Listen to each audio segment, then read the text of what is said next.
1000 میں سے 600 T V دیکھتی ہیں کسی نہ کسی صورت میں، اپنے گھر میں نہیں ہے تو وقت پر دوسرے گھر پہنچ جاتی ہیں، ڈرامے کی قسط نہیں ضائع ہونے دیتی۔ اور 1000 میں سے صرف 3 عورتیں مسجد جاتی ہیں، وہ بھی سلفیوں کی۔ فقہ حنفی والوں کے نزدیک 700 کنال کا مدرسہ ہے، 70 عورتوں کی جگہ نماز کی نہیں بناتے۔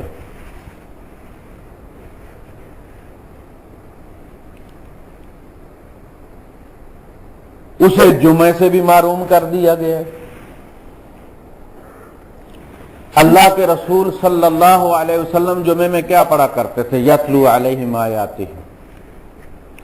خواتین گھر روٹی پکاتی، جمعے میں سورتیں سن کے انہوں نے یاد کر دی تھیں جو حضور صلی اللہ علیہ وسلم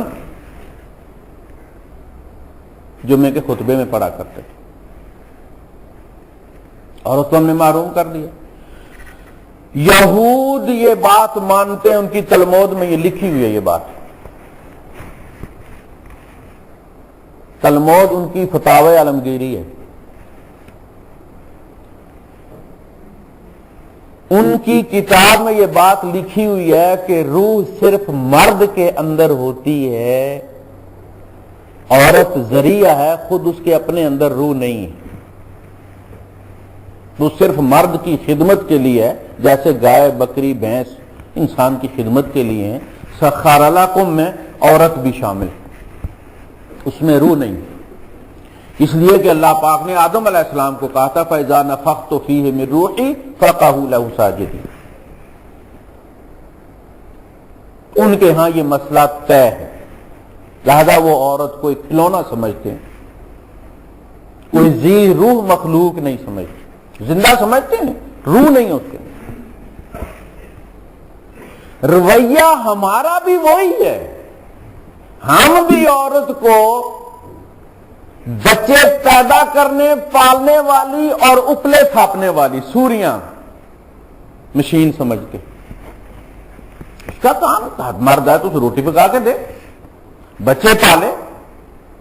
اب وہ بھی کہتی ہے کہ دو کام تو نہیں نہ ہوتے، بچے بھی پالے اور نمازیں بھی پڑھیں۔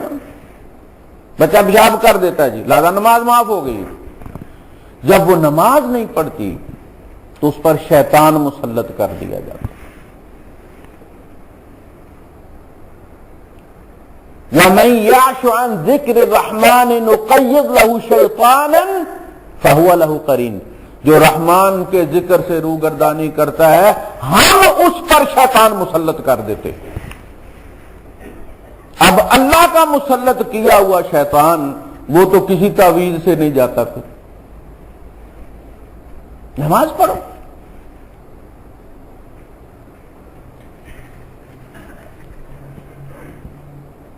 اب اصل جو چیز تھی وہ یہ تھی کہ چونکہ عورت فتنے کا ذریعہ ہے تو اس کو قابو کرنا تھا، اس کی تربیت کرنی تھی، اس کو ٹھیک کرنا تھا۔ آپ کو نظر آ رہا ہے کہ باطل کس جگہ کیا چیز خراب کر رہا ہے، آپ کو پتا ہے کہ آپ کی گاڑی کا ویل کوئی اتار کے لے گیا ہے، ٹائر اتار لیا اس، آپ بونٹ اٹھا کے کیا کر رہے ہیں بھائی؟ آپ کو پتا چل گیا نا خرابی کہاں ہے، اس کا کوئی ارینج کرو، کچھ ٹپڑی دیکھو۔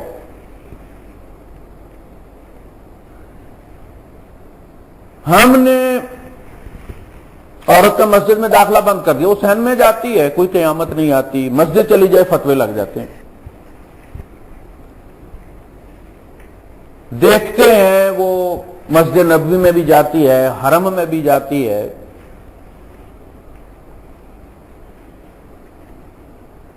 اب اس کی تربیت ہمارے یہاں جو مساجد، اب جو مدارس سے بچیاں پڑھ کے آتی ہیں وہ صرف مسائل سیکھ کے آتی ہیں، غسل کے، وضو کے، درس حدیث ان کو مرد دیتا ہے پردے کے پیچھے سے۔ درمیان میں پردہ ڈال دیا جاتا اور وہ مرد آ کے لیکچر دیتا ہے انہیں اور مفتی صاحب چلے جاتے ہیں. ہر مدرسے میں ارینج کیا جاتا ہے جیسے اسپتالوں میں ہوتا ہے کہ ایک ڈاکٹر صاحب کنسلٹنٹ صاحب ان کا نام کا بورڈ 10 اسپتالوں کے باہر لگا ہوا ہوتا ہے پرائیویٹ کے باہر, وہ آدھا گھنٹہ 1 گھنٹہ سب کو دیتے ہیں, ٹائم بکا ہوا ہوتا ہے ان کا. اسی طرح یہ مولوی صاحب 5-7 مدرسوں میں گھوم کے وہ عورت کیوں نہیں تیار کرتے تم؟ آج تک ہمارے یہاں 17 کروڑ میں کوئی شیخۃ الحدیث بھی پیدا ہوئی ہے. شیخ الحدیث تو ہر مدرسے میں بھرے پڑے. اسی سے پتہ چلتا ہم کتنی اہمیت دیتے ہیں. دوسری بات, اللہ کے رسول صلی اللہ علیہ وسلم کا آلہ تبلیغ کیا تھا؟ قرآن حکیم یتلو علیہم آیاتہ, وہ ان پر اللہ کی آیات تلاوت کرتے ہیں, وَیُزَکِّیہم, اور ان کا تزکیہ کرتے ہیں. ہم نے قرآن کریم کو اہمیت کوئی نہیں دی. بڑی صاف صاف بات, اور یہ بات شیخ الہند محمود الحسن رحمت اللہ علیہ نے بھی ایک بات کی.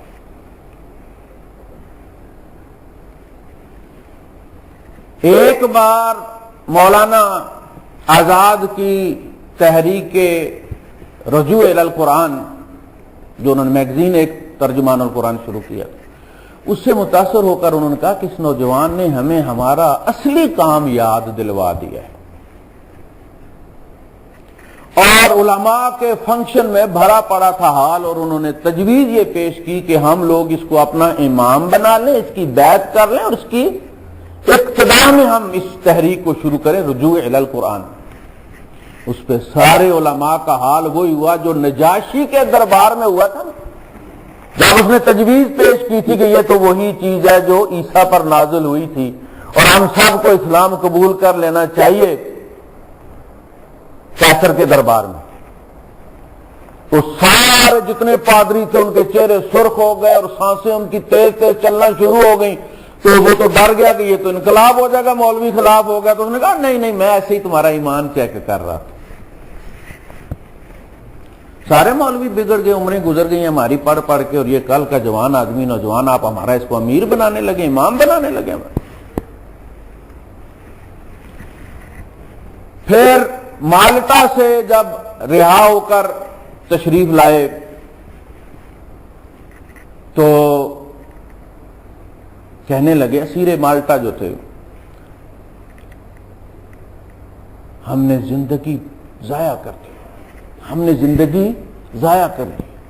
قال اللہ قال رسول والا بندہ کہہ رہا ہے کہ ہم نے زندگی برباد کر دی ہے. جو لوگ بیٹھے ہوئے تھے ان کے ارد گرد سارے علماء تھے, انہوں نے کہا حضرت کیسے آپ یہ بات کہہ رہے ہیں؟ آپ نے فرمایا ہماری ساری زندگی اس میں گزر گئی ہے کہ ہم یہ ثابت کریں کہ فقہ حنفی سب سے زیادہ مؤکد, سب سے زیادہ ثابت ہے, اور دیگر فقہوں کی ہم ٹانگیں کھینچتے رہے. یہ جو ہمارے مدرسوں میں پڑھایا جاتا ہے اور بندے عالم بن کے نکلتے ہیں, کیا پڑھ کے آتے ہیں وہاں سے؟ ایون کہ جو احادیث بھی پڑھی جاتی ہیں وہ لڑائی کے لیے جیسے ٹریننگ ہوتی ہے کیڈٹ کالج میں, وہ لڑائی کے لیے حدیثیں منتخب کرتے ہیں کہ فلاں کی حدیث کو آپ نے اس حدیث سے کاٹنا ہے, لہذا عمل کی توفیق کوئی نہیں ہوتی, عمل کی نیت سے پڑھی نہیں جاتی.